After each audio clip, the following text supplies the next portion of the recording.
Hi, Kat Cora here. I'm cooking my favorite sandwich, my cheesesteak sandwich. Now this is fantastic when you've got all your friends over watching the football game, you put everything out and let them make their own.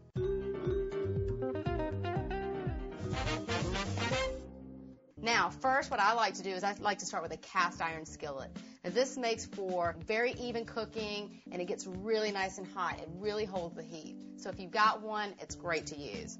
Now add in my olive oil. And also, if you don't have a cast iron skillet, you can actually do this in just a regular 10-inch saute pan. And it should be smoking. You want this really hot because you're dealing with thin sliced onions, peppers, and mushrooms. And they're all consistently cut, as you can see. So I'm going to add in my onions first, right in. Yeah, you can hear that. So we'll coat the onions really well with the olive oil. Nice and brown.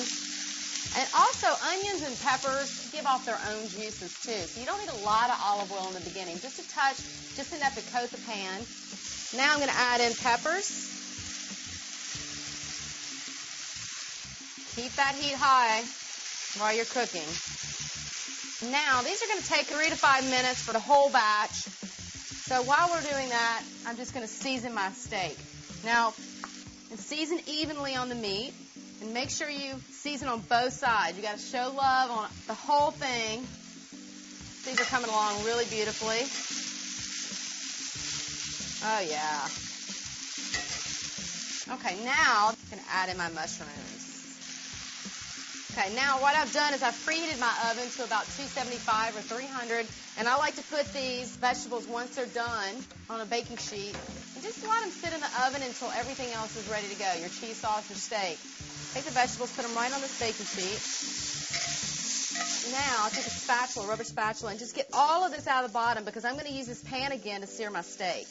You don't want any leftovers in there because they'll burn and they'll give an off flavor to your steak. So we'll get all that out, pop this in the oven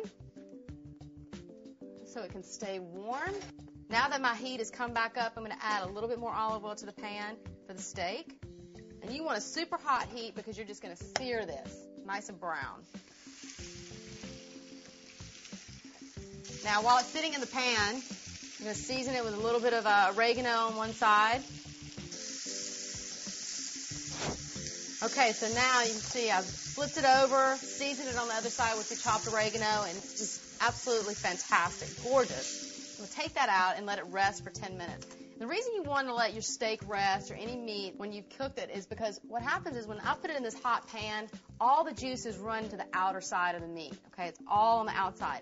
And so if you cut it right away, those juices will spill right out on your cutting board. So what you want to do is you want to give it time to rest and all those juices come back to the center and stay in the meat where they should be. All right? So now while that's resting, I'm going to make my cheese sauce. And this is probably the easiest cheese sauce in the world. Velveeta diced up with some Dijon mustard. Make sure every little piece gets a little bit of mustard on it. And then pop it in the microwave for about 2 minutes. All right. Oh, this smells so good. So you just stir it right up. Nice and creamy, super easy.